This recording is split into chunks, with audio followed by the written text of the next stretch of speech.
나폴레옹 힐 성공의 법칙 중에서 마스터마인드 편을 읽고 있습니다. 마음속에 있는 지식의 창고. 만약 여러분이 이 원리나 효과에 대해 의심이 든다면 여기에서 거론된 이론의 과반수 이상이 이미 널리 알려진 사실임을 갈라두기 바란다. 예를 들어 세 사람이 모두 엄청난 힘을 지녔다는 것은 의문의 여지가 없다. 그 헨리 포드랑 에디슨이랑 그 다음에 하비 파이어스톤이죠. 하비 파이어스톤은 타이어로 유명한 사람이라고 하더라고요.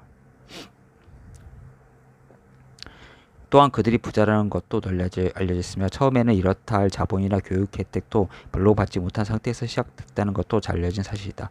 그들이 정기적으로 접촉을 했다는 것, 그리고 서로 협력하고 상호간에 호의적이었다는 것도 이미 알려진 사실이다. 그들 각자가 자기의 분야에서 이룬 업적은 그 분야가 어느 누가 이룬 업적과도 비교할 수 없을 정도로 뛰어나다는 것도 잘 알려진 사실이다. 이러한 모든 결과는 실질적으로 운명사회와 학생들에겐 매우 친숙한 내용이어서 이런 결과에 관해서는 아무도 논쟁을 하려들지 않을 것이다. 또 이 세 사람의 성취를 가능케 한 원인에 대해서는 그들의 성취가 속임수나 어떤 초자연적인 현상 등으로 저절로 이루어진 것이 아닌 것에도 이의가 없을 것이다. 이들에게서 논속임이라고 찾아볼 수는 없다. 그들에게 자연스러운 법칙을 따랐던 것이다. 이러한 법칙은 경영과 과학 분야의 과학 지도자에게서도 쉽게 찾아볼 수가 있다. 그런 결과는 마음의 화학작용에 토대를 두고 있지만 안타깝게도 그 사실은 간과되고 있다.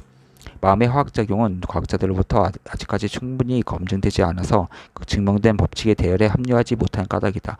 조화 정신으로 마음을 잘 화합시키는 사람들이 구성원이 있는 그룹이라면 마스터마인드가 생겨나는 데 지장이 없다. 그룹은 두 사람 이상의 구성체를 의미한다. 최상의 결과를 도출하기 위해서 7명으로 구성된 조합이 가장 이상적이다. 예수는 마음의 화학작용을 어떻게 활용하는지 발견한 사람이다. 그가 일으킨 기적들은 그와 12제자와의 마음을 조화시키는 과정을 통해 생성된 힘으로 이루어진 것이라는 주장이 제기되고 있다. 12제자 중 한 사람인 유다가 믿음을 깬 바로 그때 마스터마인드가 붕괴되어 그분 인생에서 가장 커다란 시련을 겪게 된 것이다. 대중연설가는 특히 이러한 마음의 화학작용에 영에 민감하게 느끼기 때문에 청중들과 조화를 이루게 되면 연사 마음의 진동이 맞춰 연사 마음에 열정이 생기게 되고 이러한 상승작용을 종종 청중뿐만 아니라 자신도 놀랄만한 연설을 하게 되는 것이다. 보면 히틀러가 그걸 잘 사용하잖아요. 괴벨스 이런 인간들이. 대개 연설 시작 5분에서 10분 정도는 워밍업 단계라고 할 수 있다.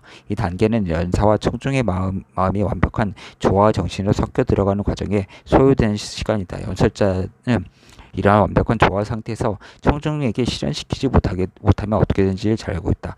부흥 집회에서 초연적으로 보이는 현상이 종종 일어나는 것은 집회 참석자들의 각자의 마음 상호간에 작용하는 결과에 따른 것이다.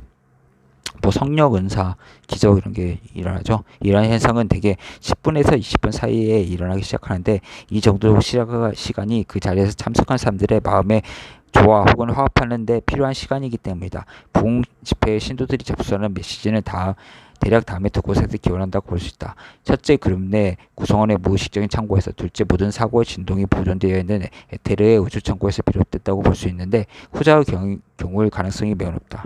에테르 하면 되게 웃기잖아요. 만물 에테르로 이루어졌다고 하면은 말도 안 되는 소리라고 생각할 수 있죠. 서양 과학을 받아들인 사람의 경우는. 근데 뭐 동양적 사고에서는 뭐 이게 당연시 되죠. 기로 바꾸면 그냥 되니까.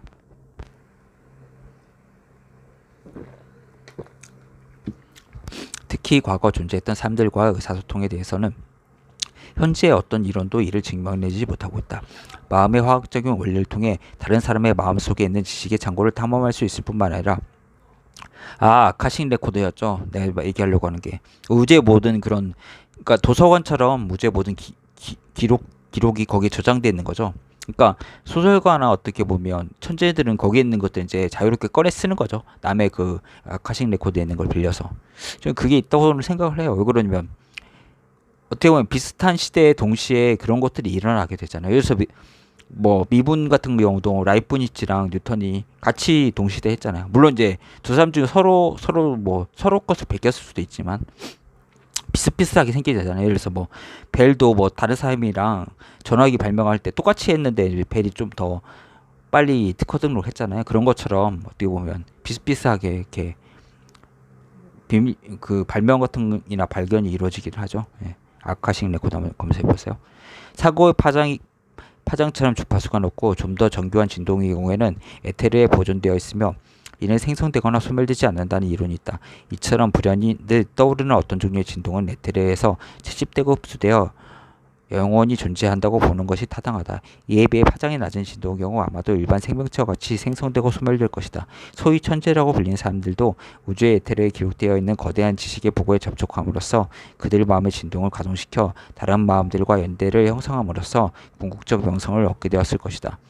내가 검증한 바에 따르면 모든 위대한 천재는 왕성한 정력의 소유자였다.